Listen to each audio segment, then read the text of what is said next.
अनेक राजे त्यांच्या आश्रित आणि मांडलिक बनले। जनता घोड्यांच्या टापाखाली चिरडू लागली।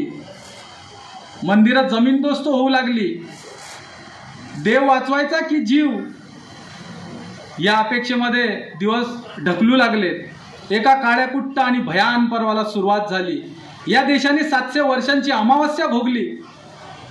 यातून सोडवायला, यातून वाचवायला कुणीतरी येईल का?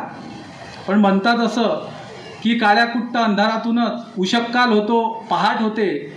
त्याप्रमाणे 17व्या शतकाच्या पूर्वार्धात देशाला अंधारातून बाहेर काढून पहाट दाखवणारा एक शिवसूर्य जन्माला आला आणि मुघलांचा ऐन माथ्यावर आलेला ध्वज डोंगरा पलीकडे, आपल्या क्षितिजा पलीकडे ढकलण्यासाठी तुमचा, माझा आणि आपल्या सर्वांचा राजा शिवनेरीवर जन्माला आला।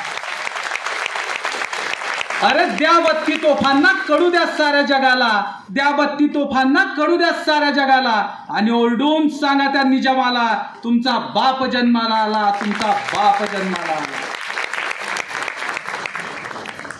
खरतर शिवजन्मोत्सवामुळे आज जे आपण सुख अनुभवतोय, हे मला असं वाटतं की शिवरायांनी त्यावेळी जो संघर्ष, जो पराक्रम केला, बहुतेक आज जे सुखाचे क्षण आपण अनुभवतोय ते त्यांच्यामुळेच आहेत। अशा शिवजन्मोत्सवाच्या 393व्या शिवजयंतीच्या तुम्हाला खूप खूप शुभेच्छा देतो।